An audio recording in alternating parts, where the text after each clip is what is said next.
안녕하세요, 첼시팬 여러분. 앙크TV입니다. 오늘은 아스톤빌라전에 빗대어가지고 첼시 수비를 갈아야 되는 거 아니냐, 특히 센터백 얘기가 많이 나오고 왼쪽 풀백 얘기도 되게 많이 나오고 있거든요. 그럼 왼쪽 풀백과 수비는 어떤 선수들이 링크가 나고 있고, 개편을 해야 된다면 누가 나가고 누가 남을지도 보고요.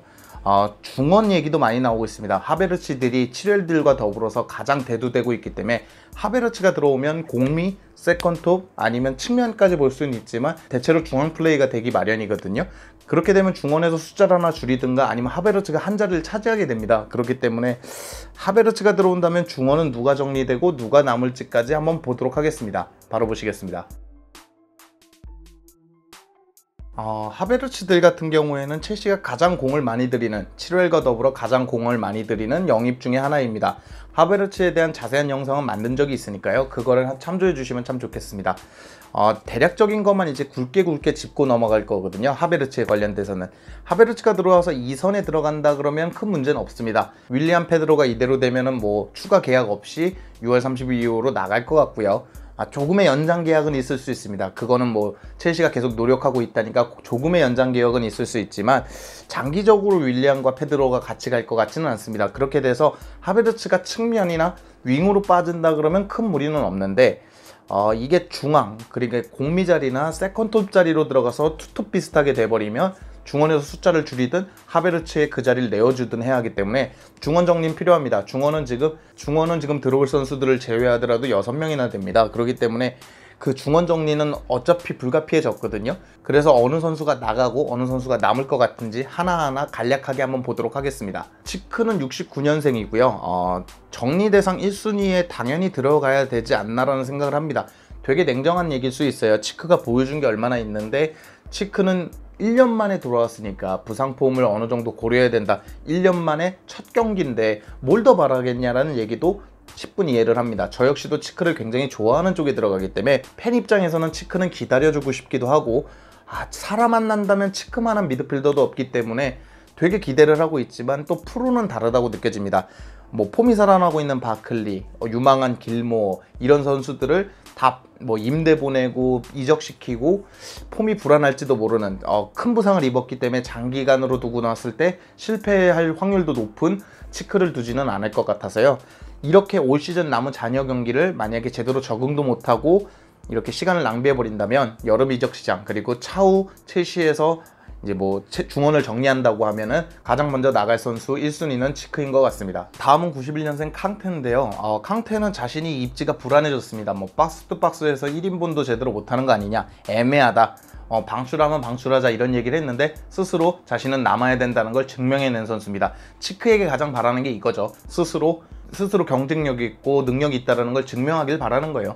아스톤 빌라전에서 가장 잘했던 MOM의 활약을 해줬고, 뒤에를 불안하지 않게 해줬어요. 물론 수비 때문에는 불안해졌지만 그 앞선에서 수비형 미드필더로서는 100점짜리 활약을 해줬습니다.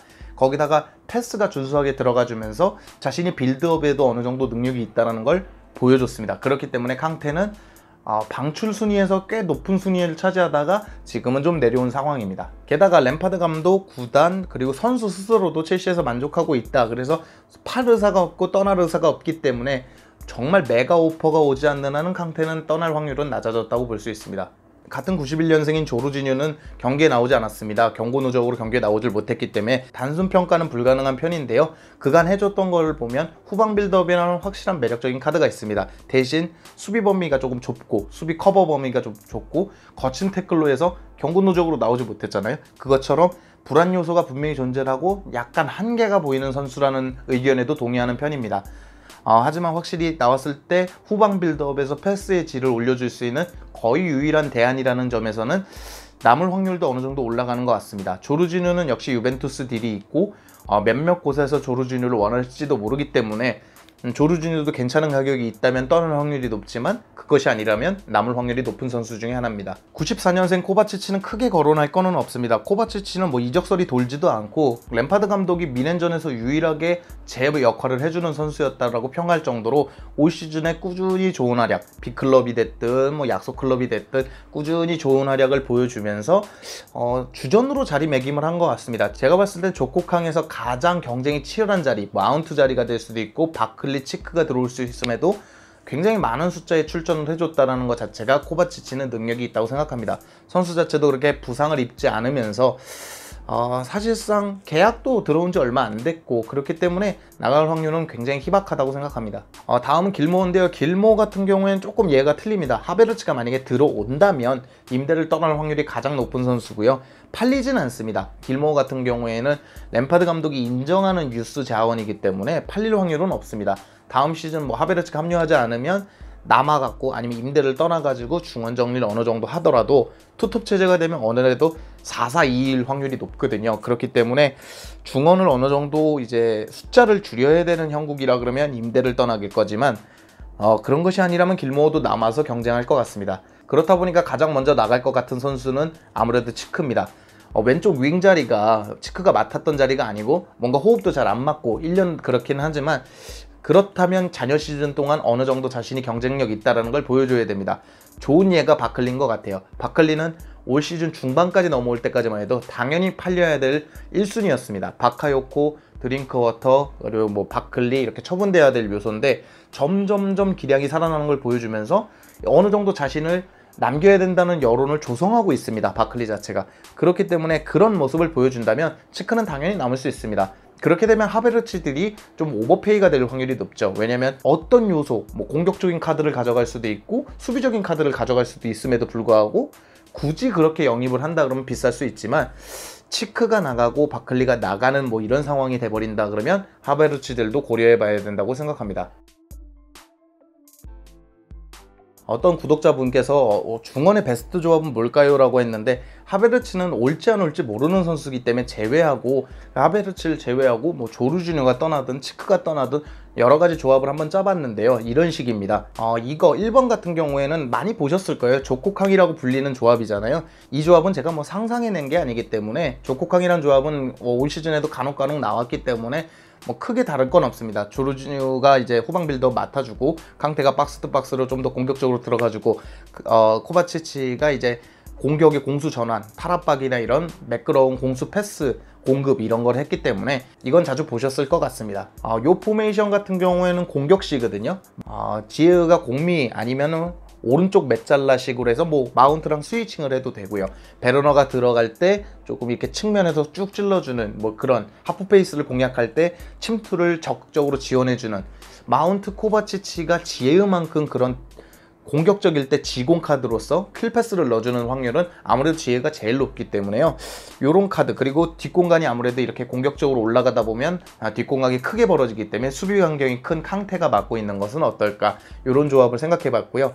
좀 내려앉을 때 반대로 너무 강팀을 만났을 때 첼시가 내려앉을 때는 코바치치, 캉테, 마운트가 코바치치가 해줬던 이 패스 활동량을 많이 가져가 주면서 군데군데 전방 압박을 강하게 가져가지고 코바치치가 캉테를 이렇게 보좌하면서 탈압박을 통해서 이 후방에서 이제 공을 빠져나갈 수 있는 역할을 하고요. 캉테가 홀딩을 맡아주면 좋을 것 같습니다. 다음은 조르지나 치크가 이적을 했을 텐데요. 이거 같은 경우에도 1번 같은 경우에도 조코캉하고 비슷합니다. 마운트가 그냥 박스 투 박스를 맡아줄 뿐이고 캉테가 이제 홀딩 맡고 코바치치가 공수하면서 이럴 때 후방 빌드업이 되는 수비수가 하나 있으면 되게 든든해지겠죠. 캉테가 아무래도 아직까지 조르지뉴처럼 빌드업이 잘 된다는 얘기는 없기 때문에 이 센터백에 그런 빌드업이 되는 선수가 있으면 좋겠죠. 다시 이제 2번, 3번 같은 경우에도 앞서 말씀드렸던 2번, 3번과 같은 맥락이라고 보시면 될 것 같습니다.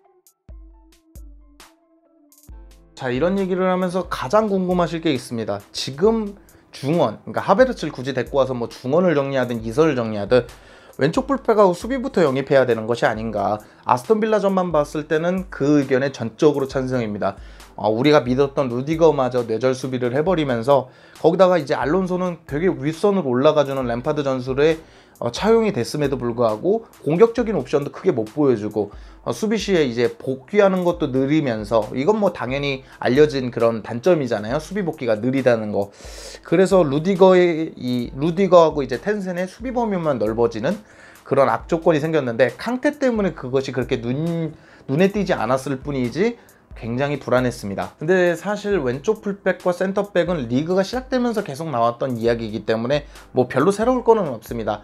그러면 이제 링크부터 봐야 될 것 같은데요. 칠웰이 지금 우리의 1옵션, 그러니까 영입 1옵션인 것은 자명한 사실입니다. 칠웰 기사가 굉장히 많이 나오고 있고 뭐 퀴르자와라든지 텔레스, 탈리아피코 이렇게 얘기가 나오고 있지만 칠웰이 메인 옵션인 것은 맞는 것 같습니다. 앞서 말씀드린 대로 알론소가 높은 위치까지 올라가줌에도 불구하고 뭐 공격도 수비도 이렇다 할 활약을 못 보여주는데 칠웰 같은 경우는 많은 활동량과 스프린트를 많이 가져가지고 오버래핑과 공격력 크로스가 꽤 괜찮은 선수이기 때문에, 그러니까 쉽게 말하면 전체적으로 공격력이 꽤 괜찮은 선수이기 때문에 램파드 감독의 축구에 부합한 게 있습니다.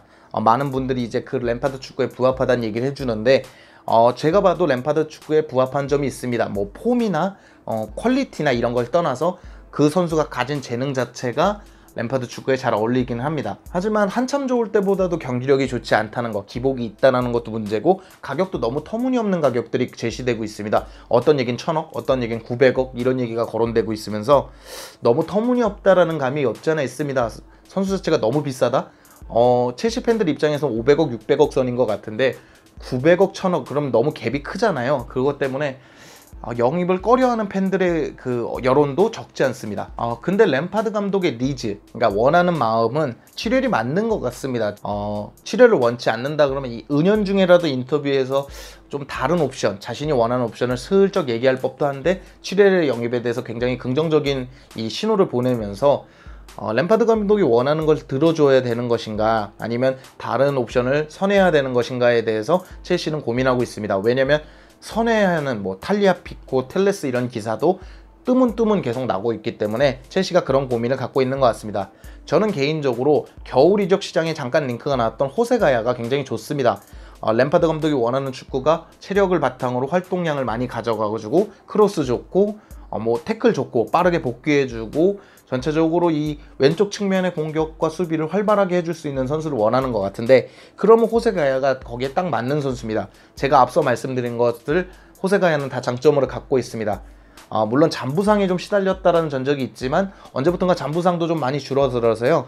선수 자체가 그런 재능이 있는 선수입니다. 게다가 계약은 23년까지라서 좀 길기는 하지만 호세가야가 95년생이거든요. 굉장히 젊은 나이이기 때문에 세대 교체를 원하는 것이라 그러면 그것에도 부합하는 선수입니다. 공격력 얘기가 나왔으니까 말씀드리는데요. 호세가야는 공격수로도 뛴 적이 있기 때문에 공격력 면에서는 어떤 풀백보다 좋은 모습을 보여줄 수 있을 것 같습니다. 왼쪽 풀백으로 뛴 적도 많고 발렌시아에서 챔스 경험도 많이 했고 실제로 첼시랑 챔스 경기할 때는 정말 많은 활동량을 보여주면서 좋은 활약을 했습니다. 물론 재계약을 하면서 5천만 유로에서 1억 유로로 올라가면서 바이아웃이 1억 유로나 되는데 뭐 이적료가 200~300억 되지는 않을 것 같아서 물론 높은 가격은 제시되겠지만 900억, 1000억까지 가지는 않을 것 같아서 호세가야는 어떨지 뭐 굳이 잉글랜드 홈그로운의 정책에 맞는 뭐 그리고 이제 리그 적응이 필요 없는 칠웰도 괜찮지만 호세가야 같은 매물도 어떨지.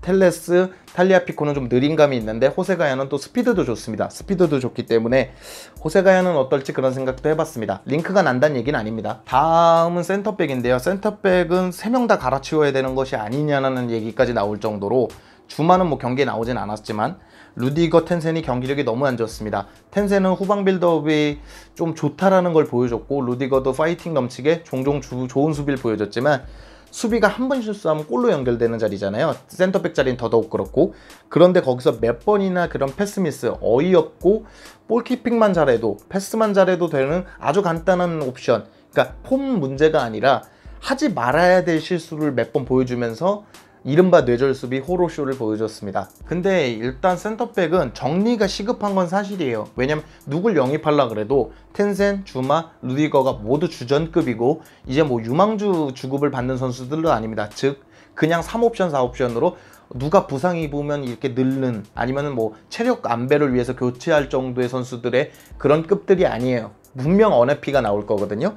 그렇기 때문에 누구 하나는 처분을 해야 되기 때문에 누구를 처분하면 맞을지, 뭐 다 나갔지 않고 다 경기력이 올라왔으면 좋겠지만 굳이 내보내야 될 선수가 있다면 누굴 내보내야 되는지 알아보도록 하겠습니다. 루디거 같은 경우에는 뭐 좋은 모습도 보여줬고, 그간 좋은 모습도 보여줬고, 뭐 베르너 역임의 공이 크다라는 등 훈훈한 소식도 있고, 뭐 짱디거라고 불릴 정도로 한동안 잘했을, 작년 시즌에는 뭐 거의 미들맨 수준이었죠.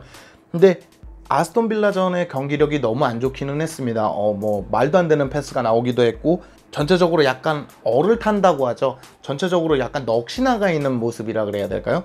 이 수비가 되게 불안한 모습을 보여줬습니다. 캉테마저 없었으면 이기는 거는커녕 되게 크게 졌을 수도 있겠다는 생각이 들 정도로 루디거하고 텐센은 둘 다 불안했습니다. 그러다 보니까 원래 루디거와 뭐 조마, 루디거와 텐센 이런 식으로 램파드 감독이 루디거 부상 복귀 이후로는 계속해서 루디거의 짝을 찾았거든요. 근데 이제는 루디거도 나가야 될 옵션 중에 하나로 들어갈 수도 있다는 생각을 했습니다.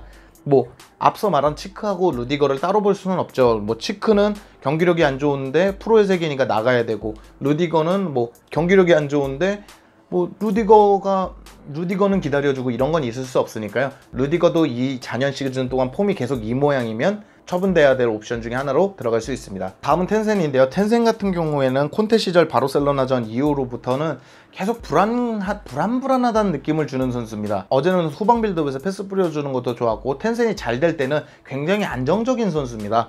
뭐 전체적으로 뭐 하나 특출나게 딱 잘한다는 느낌이 아니라 두루두루 잘하는 느낌이었는데, 안 될 때는 이 두루두루가 다 내려오잖아요. 그러다 보니까 전체적으로 못하는 선수처럼 보이게 됩니다. 그렇다 보니까 수비력이 좋은 주마가 더 땡길 때도 있고, 수비가 불안할 땐 주마가 더 땡길 때도 있는데, 폼이 돌아오지 않는다 그러면 텐센 역시도 가장 위험하지 않나라는 생각을 해봅니다. 처분돼야 될 가장 위험한 선수가 아닐까. 왜냐면 텐센을 처분하고 커맨더형을 데리고 오는 게 가장 교체할 때 좋거든요. 주마 같은 경우에는 스타일이 확실하고 루디거도 스타일이 확실하기 때문에 스타일이 애매모호한 텐센이 나갈 확률도 높다고 생각합니다. 주마 같은 경우에는 실제로 토트넘과 이적설이 나기도 했고, 주마 같은 경우에는 많은 기회를 받았죠. 생각보다 텐센보다도 많은 기회를 받았고, 뭐 선발로 나오는 경우가 더 많았기 때문에 주마도 어느 정도 램파드 감독 체제에서 기용되는 것 같기는 하지만 중간중간 이유 모르게 못 나올 때도 있었거든요. 뭐 토모리가 나올 때도 있고 텐센이 나올 때도 있고, 요번에도 뭐 벤치에는 앉았지만 텐센이 나와갖고 계속 뛰었던 걸 봐서는 주마 역시도 램파드 감독 체제에서 스타일에 딱 맞다고 보기에는 어렵습니다. 실제로 주마도 와포드전 같이 든든한 모습을 보여줄 때도 있었지만 불안불안할 땐 되게 불안불안했기 때문에 전체적으로 이 센터백 모두가 처분될 확률은 어느 정도 있다고 생각합니다. 자, 그럼 이제 링크를 봐야 되겠죠. 모두가 처분될 확률이 있다면 누군가 하나는 보강이 돼야 된다는 얘기인데, 링크가 메말라 있는 수준입니다. 뭐 센터백 수비가 나가겠다고 얘기가 되는 선수도 없고, 첼시가 이렇게 링크로 걸리는 선수도 많이 줄어든 상태입니다. 옛날엔 뭐 쿨리발리라든가 아케라든가 링크가 났었는데 그런 링크도 거의 없어진 편이고요. 여러분들이 믿기 어려운 찌라시를 갖고 올 수도 있지만, 저는 개인적으로 이런 이적설을 소개시켜 드릴 때 좀 뭐 유력 언론지나 유력 기자가 얘기했을 때 좀 더 믿음이 가잖아요. 실제로 베르너하고 하베르츠는 제가 아예 이적설이 가시화되기 전에 다룬 적이 있는데, 그럴 때 이제 뭐 베르너는 실제로 영입이 되기도 했고, 하베르츠는 린치크가 점점 진해지는데, 이런 데서 오는 기쁨도 있습니다. 여러분들한테 진실을 이렇게 뭐 정말 올 법한 이적설을 알려드려서 되게 기분이 좋았는데, 그런 이적설은 많이 적습니다. 그나마 이적설이 많이 나고 있는 선수는 데클란 라이스입니다. 이 선수는 제가 한번 설명드린 적이 있어요. 뭐 수비력이나 이런 경합이나 이런 거는 좋지만 패스는 투박하고 수비형 미드필더에서 빌드업은 좀 많이 안 좋은 편이다. 그건 이제 조르지뉴랑 비교하고 웬만한 이제 수비형 미드필더들도 이제 패스가 굉장히 좋거든요. 요즘은 빌드업이 기본 장착입니다. 미드필더는 후방에서도 후방 빌드업이 되는 수비를 찾을 정도인데, 미드필더는 당연히 빌드업을 어느 정도 장착해야 되거든요. 현대 축구에선 다이어 같다 그래야 되나요? 좀 전형적인 잉글랜드 미드필더 같은 느낌을 줍니다. 데클린 라이스는. 다만 이제 수비로 내려온다면, 원래 본 포지션은 수비였거든요. 수비로 내려온다면 그 정도 패스 능력이면 준수하다고 생각합니다. 뭐 후방 빌드업이 되는 수비수면 좋겠지만, 뭐 패스 능력이 엄청 뛰어난 일단 수비는 수비를 잘해야 되거든요. 수비가 안 되는 미드필더는 좀 더 윗선에서 쓴다든가 아니면 다른 포지션을 준다든가 이렇게라도 될 수 있는데, 패스가 안 되는 센터백은 있을 수 있어도 이 수비가 안 되는 센터백은 존재하면 안 되거든요. 실제로 그래서 데클란 라이스는 데인마크도 좋고 경합도 좋고 피지컬이 좋거든요. 그리고 약간 커맨더 형식으로 웨스트햄에서도 수비를 약간 조율하는 모습도 보여줘서 첼시가 찾고 있는 유형에 어느 정도 부합한 감은 있습니다. 문제는 가격이죠. 7천만 파운드가 거론되고 있는데 그 돈이면 엄청 큰 돈인 게 반다이크가 7,500만 파운드? 그 정도의 영입이 됐는데 그런 반다이크급 해리 맥과이어급을 보여줘야 되는데 그런 적도 없고 그렇게 성장한다는 보장이 많이 떨어지는 선수입니다. 물론 미래는 모르지만 이제까지 그 뭐 반다이크라든가 해리 맥과이어가 보여줬던 모습보다도 보여준 게 적기 때문에 좀 과한 투자라는 생각이 듭니다. 좀 과하게 돈을 들인다는 느낌이 있고, 안파도 돌아오고 토모리 있고 게이도 있는 상황에서 그 정도 금액이라면 더 괜찮은 센터백을 찾을 수 있지 않을까라는 생각이 들어서 데클란 라이스가 만약 그 가격을 유지한다 그러면 영입엔 반대입니다. 아무튼 아스톤 빌라전을 통해서 이렇게 전체적으로 좀 알아봤는데요.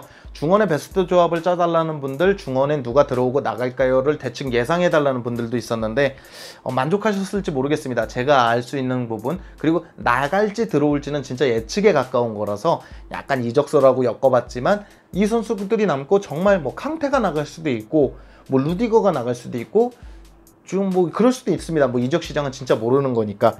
우리도 다비드 루이스가 갑자기 그렇게 나갈지 몰랐잖아요. 그런 것처럼 예측일 뿐, 여러분들 뭐 앙크야 너 걔 나간다더니 얘는 왜 남았냐 뭐 이러시면 안 됩니다. 그냥 예측에 가까운 얘기예요. 하지만 조금 근거를 바탕으로 여러분들에게 소개시켜 드렸습니다. 오늘 영상은 어떠셨는지 모르겠습니다. 요즘 최선을 다해서 영상을 만들고 있고 어떤 영상이든 많이들 댓글 달아주시고 사랑해 주셔서 감사합니다. 생방송 때도 좀 자주 찾아와 주시고 아껴주셔서 좋고, 생방송 때 말씀을 하나 더 드리자면 그렇게 많은 분들, 제가 방송을 했던 중에 80분이 넘었던 게 처음입니다. 처음임에도 불구하고 평균 60분에서 70분 가까이가 그렇게 클린하게 채팅을 쳐주시면서 서로 비하하지 않고 의견도 나누고 제 의견에도 공감도 해주시고 뭐 잘못된 부분은 기분 좋게 지적해 주시면서 굉장히 하는 입장에서도 기분 좋게 여러분들을 2시간 동안 즐겁게 얘기했던 것 같습니다. 정말 감사드리다는 거 이 자리를 빌어서 말씀드리겠습니다. 오늘 영상은 여기까지고요. 즐겁거나 유익하셨거나 도움이 되셨다면 여러분들의 구독을 기다리겠습니다. 감사합니다.